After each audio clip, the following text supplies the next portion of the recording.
Mumbai Indians, Sunrisers Hyderabad அணிகள் மோதின 8வது லீக் போட்டியில பல ரெக்கார்டுகள் பதிவு செய்யப்பட்டிருக்கு. IPL வரலாற்றில் இத்தனை சாதனைகள் நடந்த ஒரே போட்டி இதுதான்.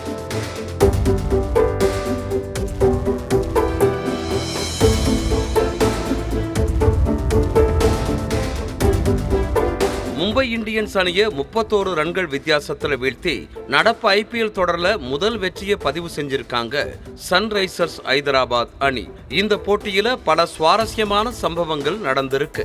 IPL வரலாற்றில் முதல் 10 ஓவர்கள்ல ஹைதராபாத் அணி 2 விக்கெட்டுகள் இழப்பிற்கு 148 ரன்கள் எடுத்து முதலிடத்தை பிடிச்ச நிலையில மும்பை இந்தியன்ஸ் அணியும் 2 விக்கெட்டுகள் இழப்பிற்கு 141 ரன்களை எடுத்து 2வது இடத்தை பிடிச்சிருக்கு. அதே போல IPL வரலாற்றில் அதிகபட்ச ஸ்கோர் எடுத்த அணிகள் பட்டியல்ல 277 ரன்களை எடுத்து முதலிடத்தை பிடிச்சிருக்கு ஹைதராபாத் அணி.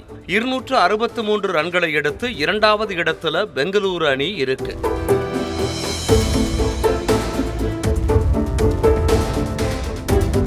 இதுவரை நடந்த IPL தொடர்ல ஒரே போட்டியில அதிக சிக்சர்கள் அடிச்ச அணிகளோட பட்டியல்ல ஹைதராபாத்தும் இணைஞ்சிருக்கு. 18 சிக்சர்கள் அடிச்சு பட்டியல்ல இணைஞ்சிருக்கு ஹைதராபாத். மும்பை அணியும் இந்த போட்டியில 20 சிக்சர் அடிச்சிருக்காங்க. இதே போல T20 வரலாற்றுல ஒரே போட்டியில 2 அணிகளும் சேர்ந்து 38 சிக்சர்களை அடிச்ச மேட்சாவும் நேத்து நடைபெற்ற போட்டி அமைஞ்சிருக்கு.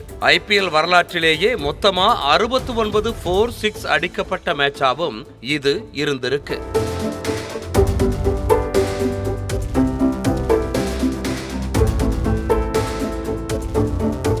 IPL கிரிக்கெட் வரலாற்றுல ஒரு மேட்ச்ல 2 அணிகளும் சேர்த்து 500 ரன்களுக்கு மேல அடிச்சு வரலாறு படைத்த ஆட்டமா ஹைதராபாத் மும்பையின் நேற்றைய ஆட்டம் அமைஞ்சிருக்கு. ஹைதராபாத் 277 ரன்களும் மும்பை இந்தியன்ஸ் 246 ரன்களும் என மொத்தமாக இரு அணிகளும் சேர்த்து 523 ரன்கள் நேற்றைய போட்டியில குவிச்சிருக்காங்க. அதே போல சேசிங்ல மும்பை இந்தியன்ஸ் எடுத்த 246 ரன்களே அதிகபட்ச ஸ்கோரா இருக்கு. அதுக்கு அடுத்தபடியா 226 ரன்களை எடுத்த ராஜஸ்தான் ராயல்ஸ் இருக்கு. இப்படி பல சாதனைகள் நேற்று நடைபெற்ற ஒரே போட்டியில நடந்திருக்கு. செய்திகளை உடனுக்குடனும் துல்லியமாகவும் தெரிந்து கொள்ள சப்ஸ்கிரைப் பண்ணுங்க.